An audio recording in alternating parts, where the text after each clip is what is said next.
Today I'm going to show you some resources to help you find and compare data from different countries. The resources that we're going to go over are OECD Stat, WHO European Observatory, WHO Global Health Observatory, and lastly, Google. The first resource that I'm going to show you is OECD Stat.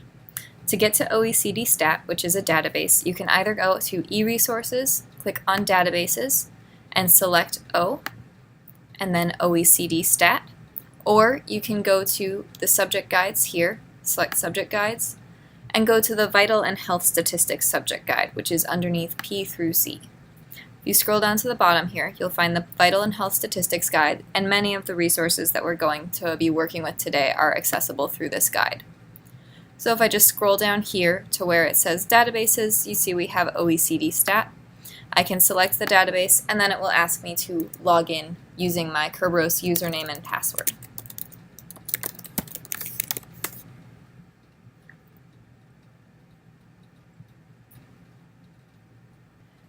OECD Stat gives a broad overview of certain aspects of each country's data in tabular form, which will help you make easy comparisons.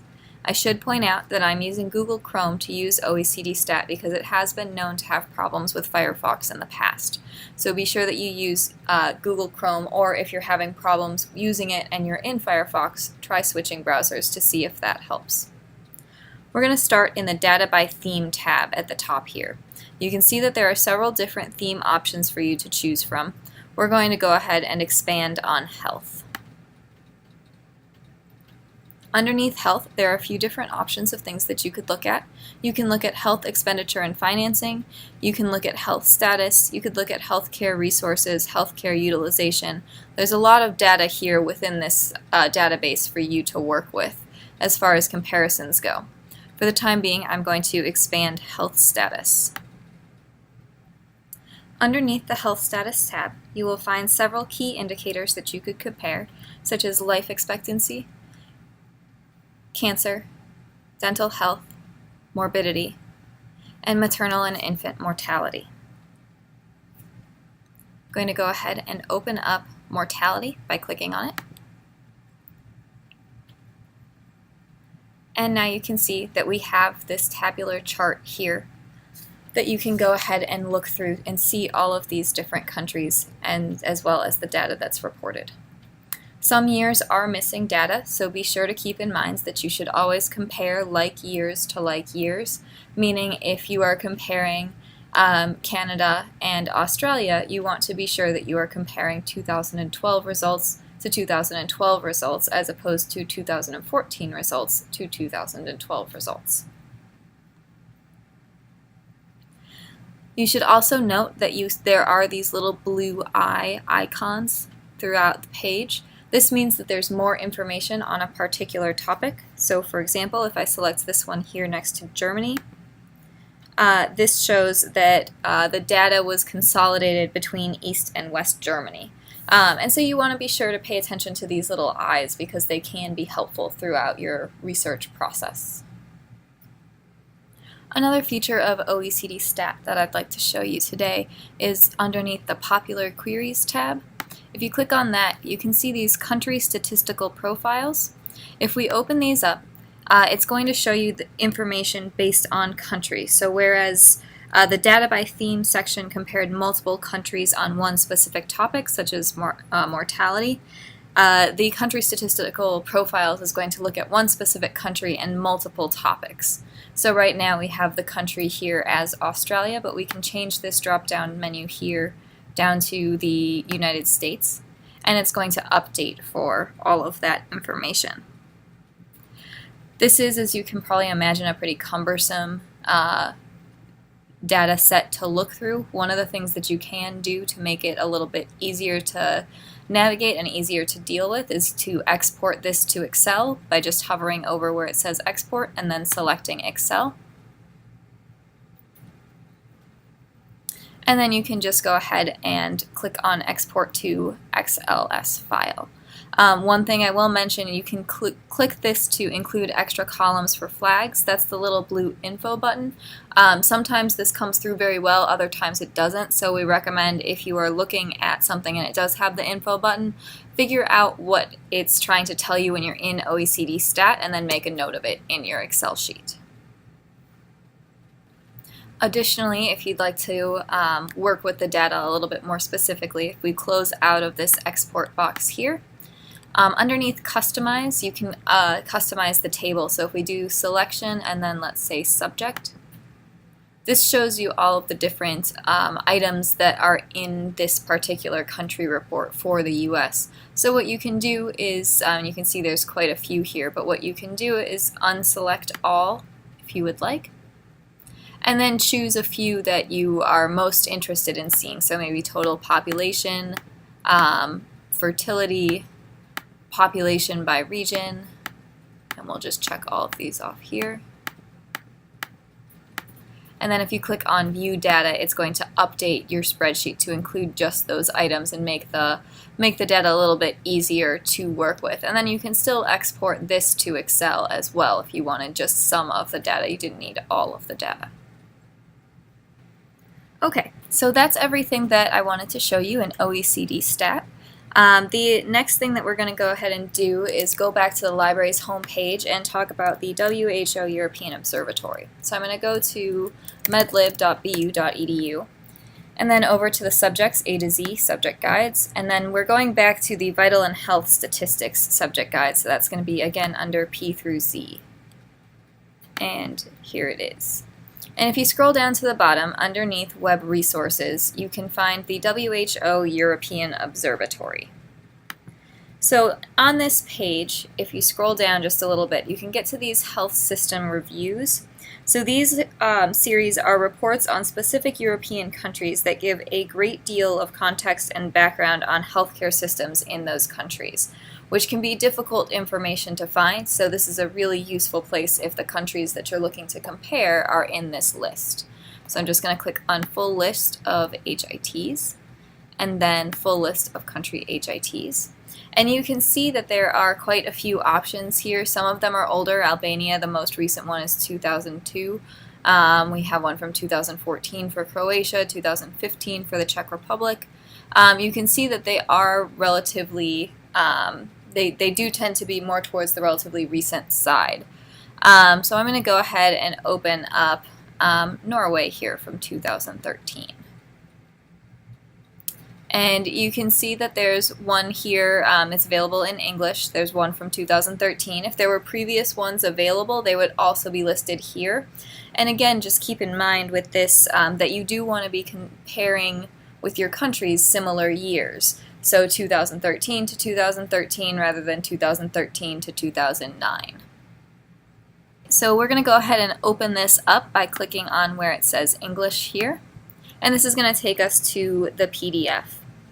And you can see that this is a pretty substantial PDF here. It's 195 pages. So these are very thorough and very in-depth reports, making them very valuable resources for you.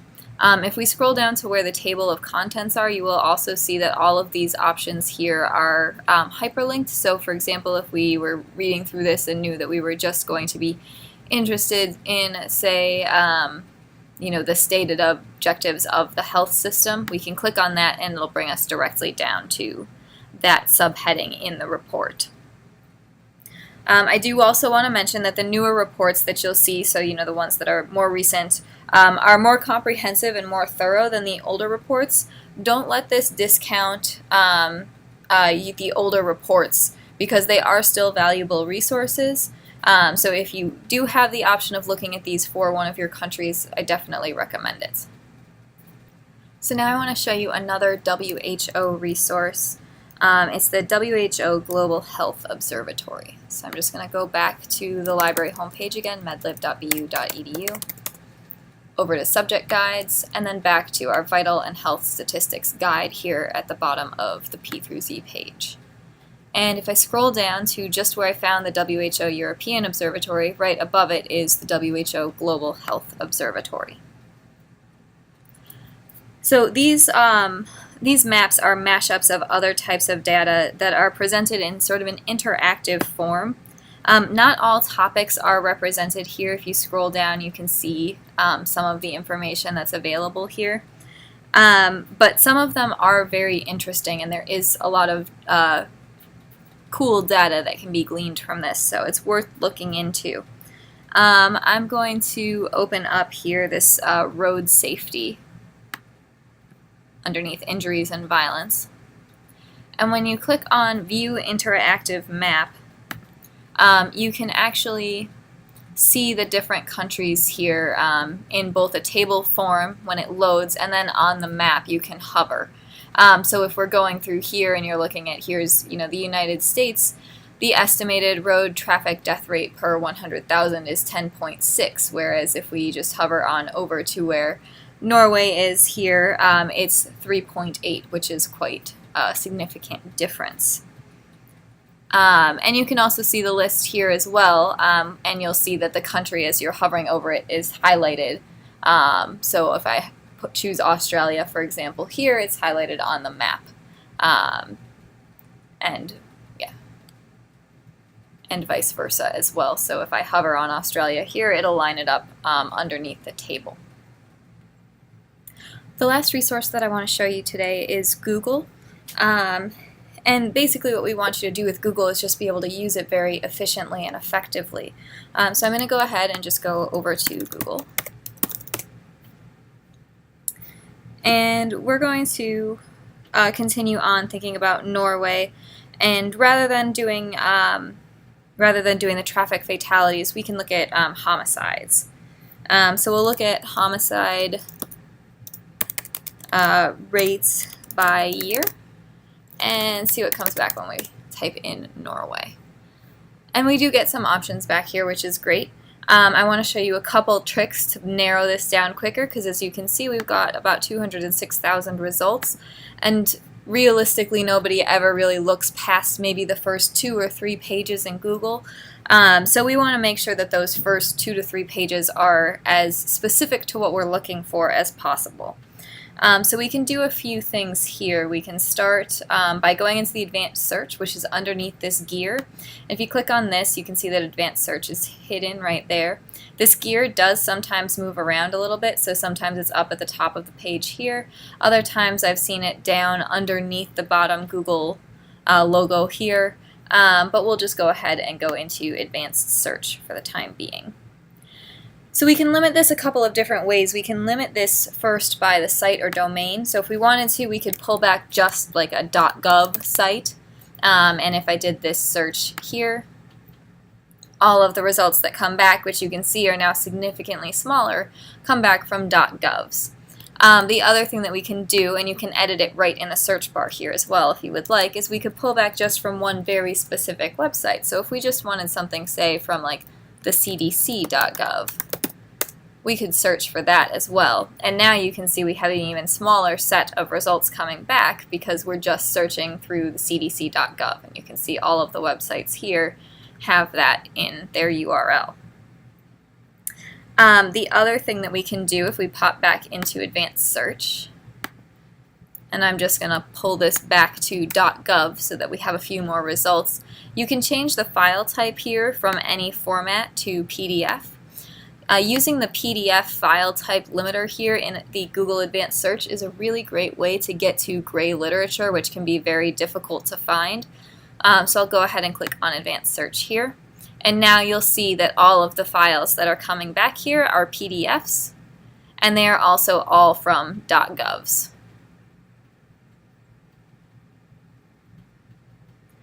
Lastly, we can go ahead and in the vein of limiting by site, we can also limit by country code. So if we wanted to look at things that were coming back just from Norway, from their produced in Norway and whatnot, we can change this to the country code for Norway, which happens to be .no. And then we can go ahead and search. And now you can see that all of the results that are coming back from that .no. So we know these are all Norwegian resources that Google is showing us here. Now, if you don't know your country's country code, there's actually a great list here in Wikipedia. So if you search for a list of top-level domains and search, here under this list of internet top-level domains from Wikipedia, if you scroll down, you will see a great list of all of the different countries here. So this is particularly good if you're not entirely confident in what your country code is. Some of them are a little bit different. You know, some of them, like for Germany, rather than being .ge, it's actually .de for Deutschland. Same thing with South Africa, rather than being .sa, which is another country, it's .za.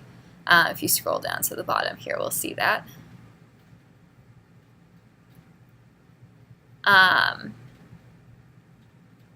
Here we are, South Africa.za. And then the other thing that you can do is you can actually click on the domain here where it says .za. If you click on that, many of these will also show you the second level domains so that you can go a little bit further. If you wanted just government resources from South Africa, you could put into your Google search .gov.za.